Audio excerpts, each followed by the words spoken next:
ಬಂದಾಗ ವರ್ಕೌಟ್ ಮಾಡ್ತಾ ಇದೀವಿ ಅಂದ್ರೆ ಉದ್ದಿಮೆಗಳನ್ನ ಕ್ರಿಯೇಟ್ ಮಾಡೋಕೆ ಅಂತ ಹೇಳಿದ್ರಿ, ಅದು ಯಾವತ್ತಕ್ಕೆ ಬಂದಿದೆ ಅಂತ ಹೇಳಿ?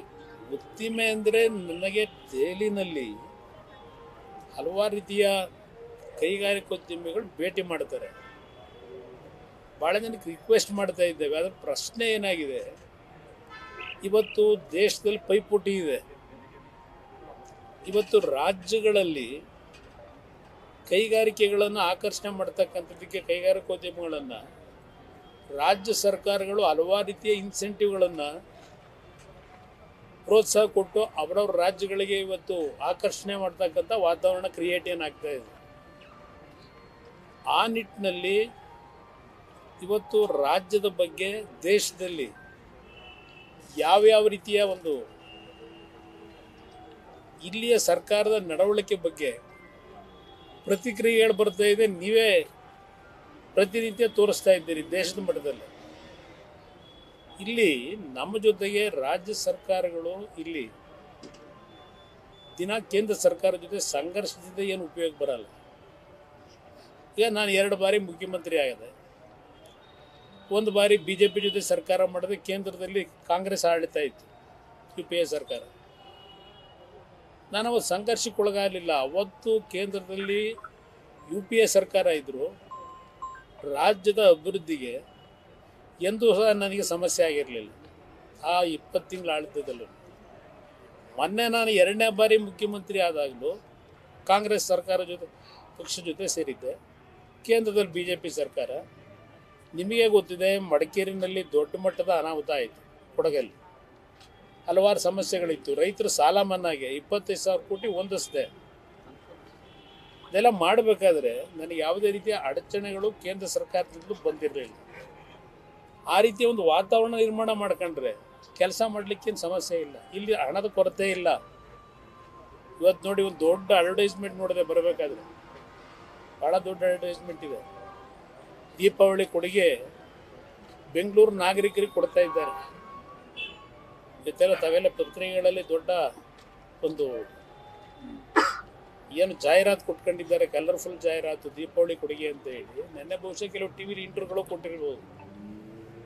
ಇವತ್ತೇನೋ B ಖಾತಾನ A ಖಾತಾ ಮಾಡ್ತೀವಿ ಅಂತ ಹೇಳಿ ಏನು ಅಡ್ವರ್ಟೈಸ್ಮೆಂಟ್ ಕೊಟ್ಟಿದ್ದಾರೆ. B ಖಾತಾಯಿಂದ A ಖಾತಾ ಕನ್ವರ್ಷನ್ಗೆ ಅರ್ಜಿ ಹಾಕಕ್ಕೆ ₹500.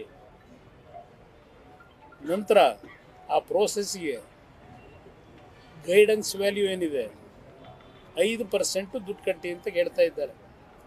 ಇದರ ಒಬ್ಬ ಬೆಂಗಳೂರು ನಗರದಲ್ಲಿ ಯಾವುದೋ ರೆವಿನ್ಯೂ ಸೈಟ್ ತಗೊಂಡು ಇಲ್ಲಿವರೆಗೆ ಕಾರ್ಪೊರೇಷನ್ಗೆ ಟ್ಯಾಕ್ಸ್ ಕಟ್ಕೊಂಡು ಬರ್ತಾ ಇದ್ದಾನೆ.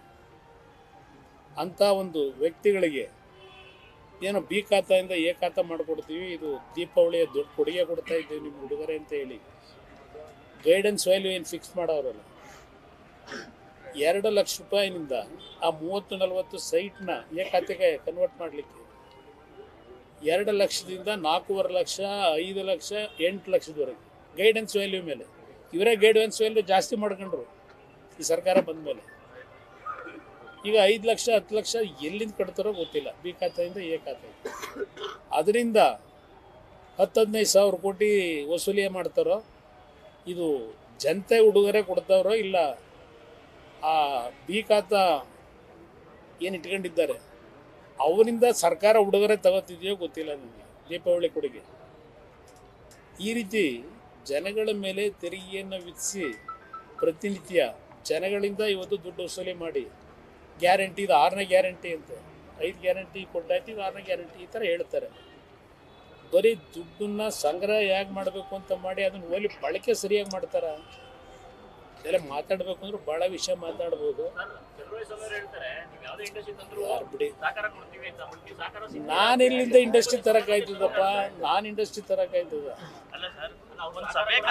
ಒಂದು ನಿಮಿಷ ಅವ್ರಿಗೆ ಏನಾದ್ರು ಒಂದು ನಿಮಿಷ, ನಾನು ಅವ್ರ ಬಗ್ಗೆ ಚರ್ಚೆ ಮಾಡಕ್ ಹೋಗಲ್ಲ. ಭಾಳ ದೊಡ್ಡರಿದ್ದಾರೆ ಅವರೆಲ್ಲ, ಭಾಳ ಬುದ್ಧಿವಂತರು ಇದ್ದಾರೆ ಅವರು. ನಾವು ಅಷ್ಟು ಬುದ್ಧಿವಂತರಲ್ಲ, ಅವರೇ ಬುದ್ಧಿವಂತರು. ಈಗ ನಾನು ಕಾರ್ಖಾನೆ ತರೋಕ್ಕಾಗುತ್ತಾ? ಅದರ ಪರ್ವ್ಯೂ ಇರ್ತಕ್ಕಂಥದ್ದು ರಾಜ್ಯ ಸರ್ಕಾರ. ಇವತ್ತು ಆಂಧ್ರ ಪ್ರದೇಶದಲ್ಲಿ ಇವತ್ತು ಯಾವ ಥರ ಕೆಲಸ ಆಗ್ತಾ ಇದೆ? ಇವತ್ತು ಪ್ರಧಾನಮಂತ್ರಿ ಹೋಗಿ 13,000 ಕೋಟಿ ಕರ್ನೂರಿನಲ್ಲಿ ಕಾರ್ಯಕ್ರಮಕ್ಕೆ ಚಾಲನೆ ಕೊಡ್ತಾವ್ರೆ. ಇವೆಲ್ಲ ನೋಡಿದಾಗ ನಮಗೆ ಕರಳು ಕಿತ್ತು ಬರುತ್ತೆ. ನಮ್ಮ ರಾಜ್ಯ ಏನಾಯಿತು ಏನಾಗ್ತಿದೆ ಅಂತ ಹೇಳಿ ಮಾತಾಡೋದಕ್ಕೇನು ಮಾತಾಡ್ಬೋದು, ನಾನೇನು ಮಾಡೋಕ್ಕಾಗುತ್ತೆ. ನ್ಯೂಸ್ ಫಸ್ಟ್ ನಿರ್ಭೀತಿಯಿಂದ ನಿಮ್ಮ ಪರವಾಗಿ.